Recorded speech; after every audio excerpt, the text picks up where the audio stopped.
Bonjour à toutes, bonjour à tous, c'est Stéphane des échanges savoir de scénar. J'espère que vous avez la patate.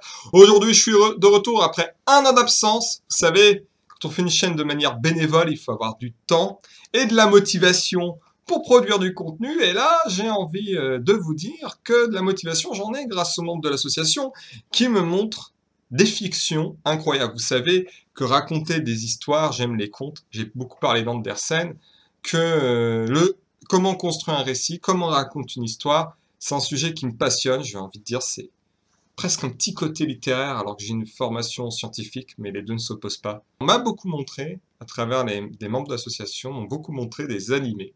On va parler de dessins animés au sens large, mais la plupart sont japonais, c'est pour ça que je vais parler d'animés. Ça peut être des longs métrages, ça peut être des séries courtes en général, parce que le but c'est de se faire découvrir des choses qu'on les regarde ensemble.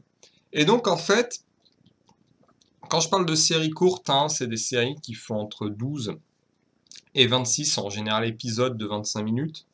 Je prends en gros la fourchette habituelle. Et en fait, ça me confirme ce que je pensais d'avant à propos de l'animation japonaise. Ils font tout. Thèmes, toutes sortes de thèmes, toutes sortes de tons dans la façon dont ça raconte. On peut avoir une comédie dramatique avec des mechas, vous le verrez. On peut avoir un film qui pose la question de discrimination avec des furies, on en parlera aussi. On peut avoir un thriller psychologique avec des Magic on en parlera. Ou un thriller qui se passe en France, on en parlera aussi. On fera un petit cocorico quand même. Un thriller japonais qui se passe en France, c'est pas mal. On va voir des trucs purement comiques aussi, je pense. On a vraiment vu des choses et c'est pas fini. Hein. Incroyable. J'ai découvert pas mal d'artistes. J'ai découvert des chanteuses, des musiciens que parfois je connaissais déjà d'avant. J'ai découvert des réalisateurs, des scénaristes. On va parler de ces artistes.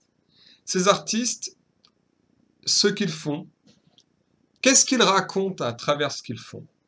Et surtout, je voulais aller au-delà, parce que quand j'étais petit, pour pouvoir raconter mon parcours avec les animés, la Japanimation, comme on disait, quand j'étais petit, ça me séduisait pas. Il faut savoir, c'était AB Productions.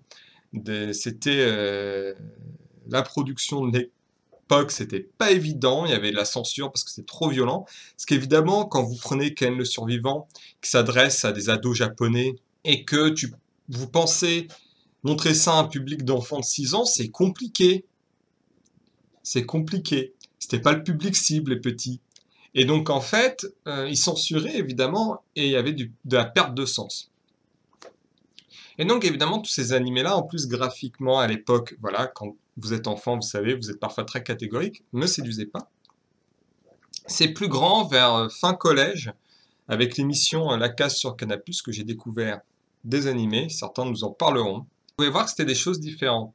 Je peux vous le dire, entre GTO qui est comique et noir qui est un thriller, hein, je parlais d'un thriller qui se passait en France, c'est celui-là, c'est extrêmement différent, et c'est passé dans la même émission. Après, durant mes études, j'ai plus vu des longs métrages, et il y a des très bons trucs en long métrage, dont je parlerai peut-être. Et ensuite, eh bien voilà, avec l'association, je m'y suis remis. Surtout, important, contrairement à Andersen, qui sont des contes assez anciens que les gens connaissent bien, je ne spoilerai pas. Ou un minimum. Quand je dis un minimum, c'est que je spoilerai peut-être le premier épisode, mais pas plus. Parce que l'objectif, c'est de dire, ben voilà, j'ai vu telle ou telle thématique abordée dans cet animé. J'emploierai pas une thématique, c'est en elle-même, elle spoil, évidemment. En gros, les grandes lignes de ce qui intéresse le scénariste ou les grandes lignes du style du réalisateur, du style du compositeur, parce qu'on verra les choses sous des angles différents.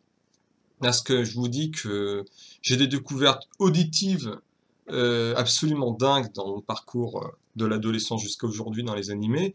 Des découvertes auditives aussi grandes que les découvertes visuelles. Hein. Je vais me répéter si je continue, mais c'était pour vous résumer. C'est un thème voilà, que je vais aborder. Je vais peut-être aborder autre chose sur la chaîne. Les points esthétiques vont peut-être revenir. Mais voilà, je vais éviter d'être trop long. et je m'attellerai à la rédaction dès les jours qui viennent, des prochaines vidéos. J'ai déjà dans ma tête, mais je vais mettre, j'allais dire sur le papier, mais c'est plus sur le traitement de texte. Et donc, je vous souhaite à tous une agréable journée, soirée ou que sais-je. Un mois d'août le moins caniculaire possible, parce qu'on a déjà douillé pendant le mois de juillet. Et je vous dis à très vite.